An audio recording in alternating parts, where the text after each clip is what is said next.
Audiolivro O Poder do Subconsciente, de Joseph Murphy. Parte 7. A tendência do subconsciente é para a vida. Cerca de 90% de nossa vida mental se passam no subconsciente. Assim, os homens e mulheres que deixam de utilizar-se desse poder maravilhoso vivem dentro de estreitos limites. Os processos subconscientes são sempre construtivos e dirigidos para a vida.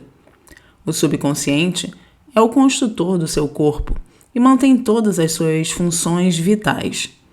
Está em funcionamento 24 horas por dia e nunca dorme.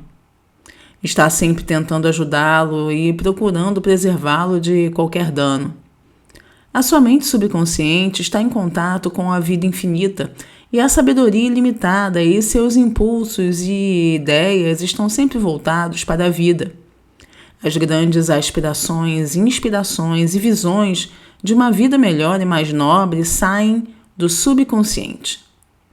As suas convicções mais profundas são aquelas com as quais você não pode argumentar racionalmente, pois não se originam de sua mente consciente, vêm de sua mente subconsciente. O seu subconsciente fala-lhe através de intuições, impulsos, pressentimentos, sugestões, anseios e ideias, e está sempre a dizer-lhe que se erga, distinga-se, cresça, avance, aventure-se e se alce a novas alturas. O impulso de amor e o de salvar vidas alheias vem das profundezas do seu subconsciente. Por exemplo, no grande terremoto seguido de incêndio de São Francisco, em 18 de abril de 1906, inválidos e paralíticos, que há muito estavam confinados às suas camas, levantaram-se e realizaram alguns dos mais extraordinários feitos de bravura e resistência. O desejo intenso de salvar outras vidas a qualquer custo jorrou de dentro deles e a mente subconsciente reagiu de acordo. Grandes artistas, músicos, poetas, oradores e escritores sintonizam com seus poderes subconscientes e são estimulados e inspirados. Um exemplo: Robert Louis Stevenson costumava, antes de dormir, encarregar seu subconsciente a tarefa de desenvolver histórias para ele durante o sono.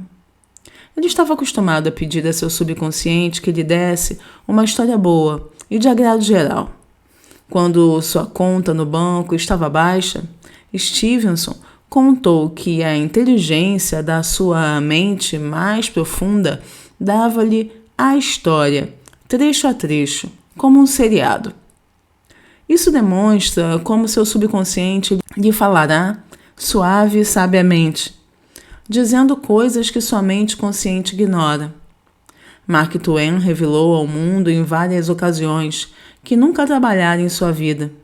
Todo o seu humor e as suas obras saíam do reservatório inesgotável da sua mente subconsciente. Como o corpo reflete os trabalhos da mente. A interação das suas mentes consciente e subconsciente exige uma interação semelhante dos correspondentes sistemas nervosos. O sistema cérebro-espinhal é o órgão da mente consciente e o sistema simpático é o órgão da mente subconsciente. O sistema cérebro-espinhal é o canal através do qual você recebe a percepção consciente pelos 5 sentidos físicos e exerce controle sobre o movimento do seu corpo. Esse sistema possui seus nervos no cérebro e é o canal da sua ação mental, volutiva e consciente.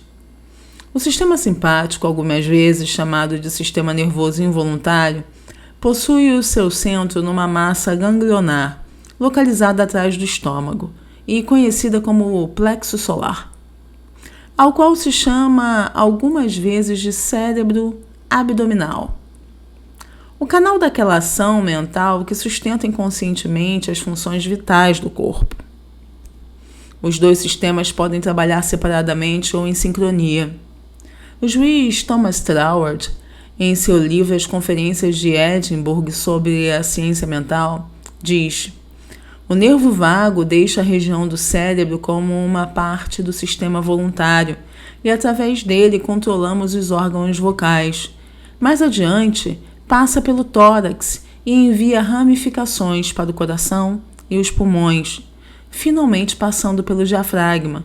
Perde a camada externa que distingue com os nervos do sistema simpático, formando assim um elo de ligação entre os dois e fazendo do homem, fisicamente, uma entidade única.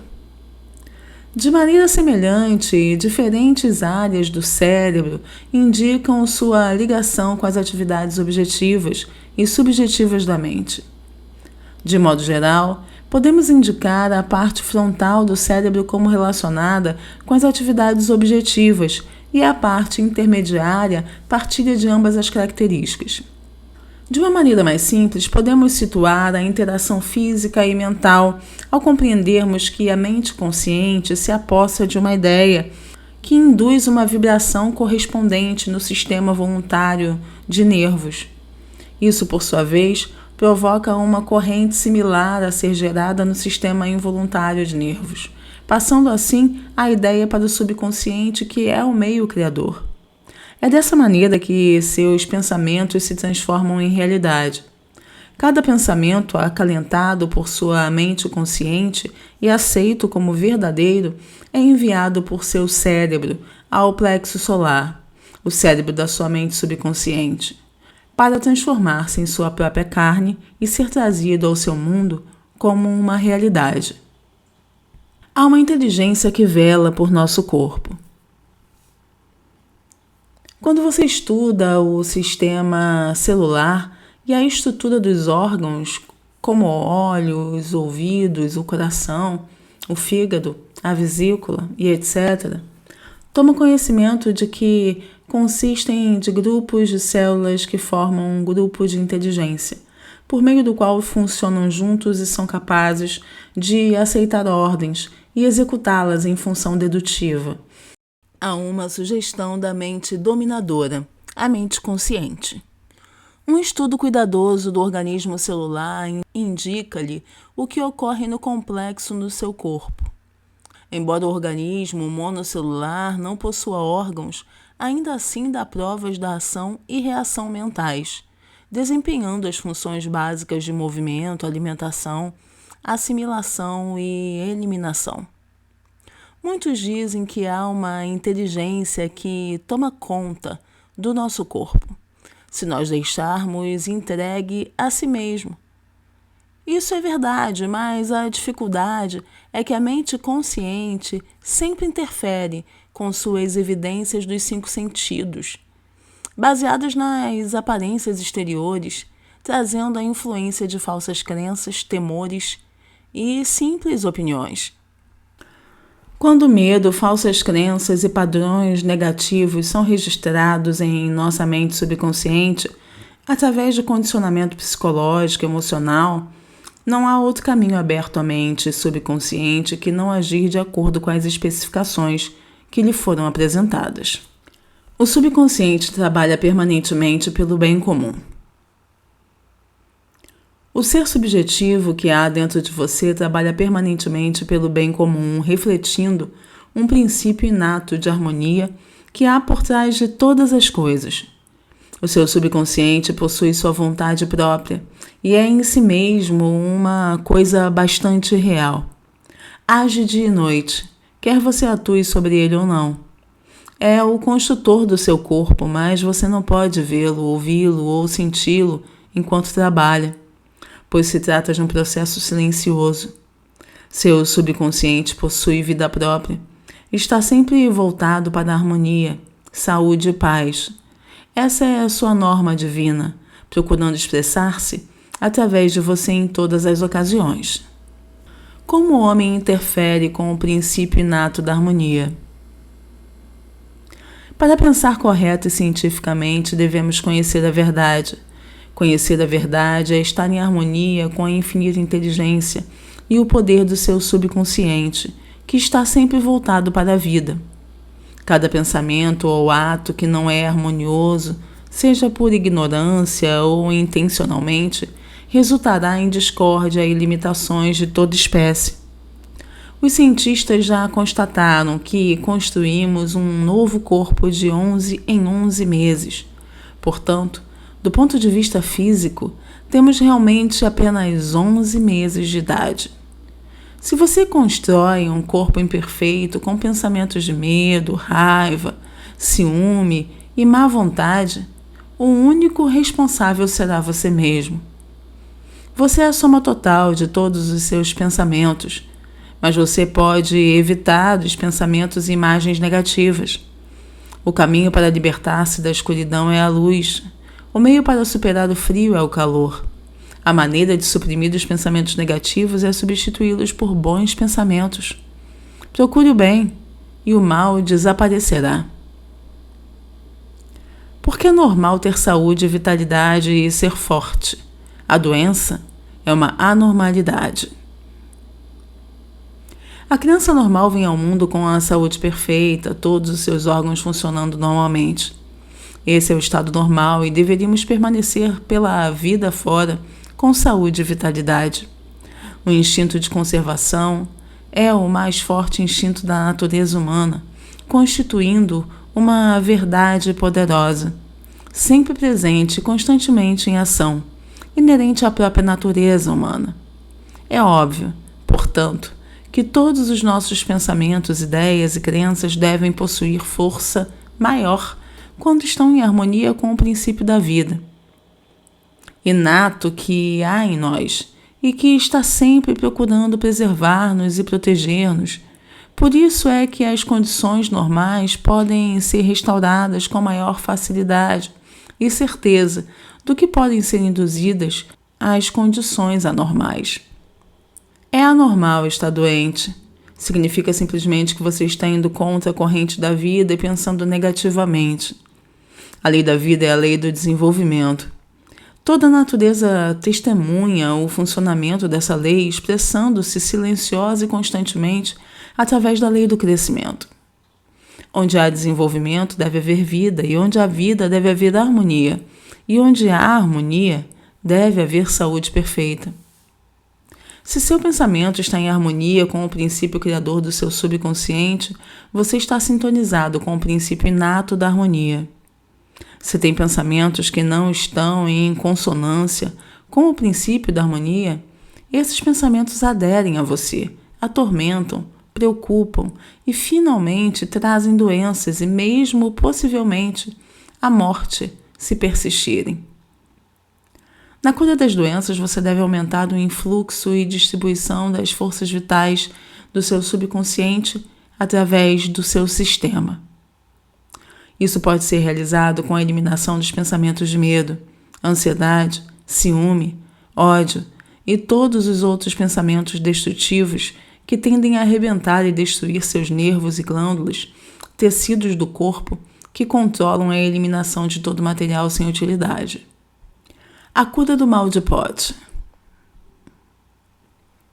Na revista Nautilus de março de 1971 há um artigo sobre um garoto que sofria do mal de Pote, tuberculose da espinha, e que teve uma cura notável. Chamava-se Frederick Elias Andrews, de Indianápolis. Hoje é ministro da Igreja Unidade do Cristianismo na cidade do Kansas, em Missouri.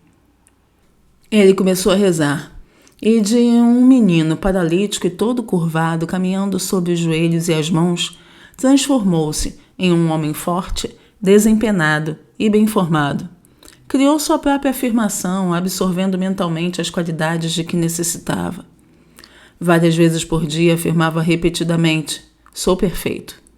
De boa saúde, forte, vigoroso, simpático, harmonioso e feliz.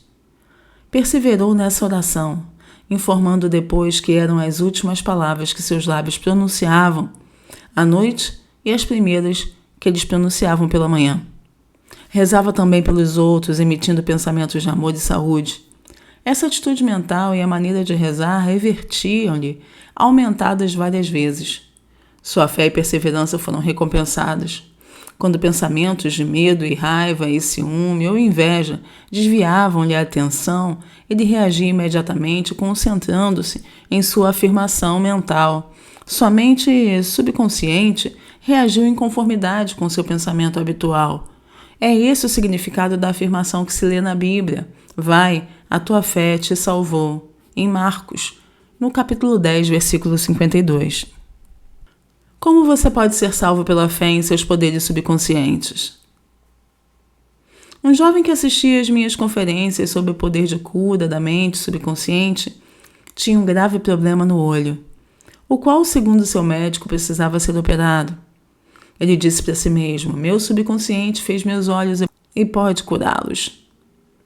Todas as noites antes de cair no sono entrava em estado de sonolência e meditação, vizinho ao próprio sono. Sua atenção era imobilizada e focalizada no oculista. Imaginava o médico à sua frente e ouvia e imaginava ouvir, dizendo claramente: aconteceu um milagre. Visualizava essa cena todas as noites, durante 5 minutos ou mais, até cair no sono. Ao fim de 3 semanas foi procurar novamente o médico que o examinara e ouviu dizer: um milagre. O que aconteceu? O jovem impressionou sua mente subconsciente usando o médico como um instrumento do meio de transmitir a ideia e convencer-se de sua realidade. Através da repetição, da fé e da esperança, impregnou seu subconsciente com a ideia da cura. O seu subconsciente fez seus olhos, possuía, portanto, o padrão perfeito para eles e tratou de curá-los. Esse é outro exemplo de como a fé no poder de cura do subconsciente pode salvá-lo. Pontos a destacar. 1. O seu subconsciente construiu seu corpo e está em funcionamento 24 horas por dia. Você interfere com seus padrões de vida, tendo pensamentos negativos. 2. Encarregue seu subconsciente da tarefa de encontrar uma resposta para qualquer problema antes de dormir. E a resposta será encontrada. 3. Vigie seus pensamentos. Cada pensamento aceito como verdade é enviado para o cérebro ao seu plexo solar, o cérebro abdominal, e trazido ao seu mundo exterior como uma realidade. 4. Saiba que você pode reconstruir-se, dando ao seu subconsciente novas impressões. 5.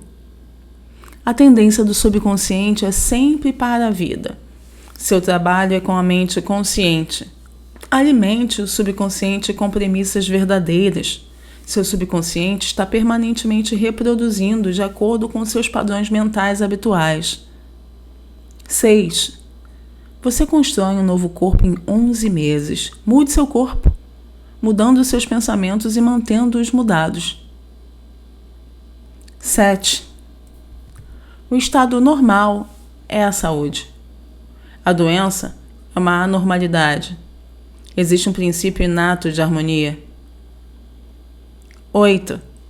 Pensamentos de ciúmes, medo, preocupação e ansiedade arrebentam e destroem seus nervos e glândulas, trazendo doenças mentais e físicas de toda espécie. 9. O que você afirma conscientemente e sente como verdadeiro manifestar-se-á em sua mente, corpo e vida externa.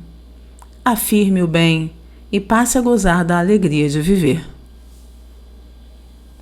Encerro por aqui esse conteúdo agradecendo a sua presença aqui no canal. Muito obrigada.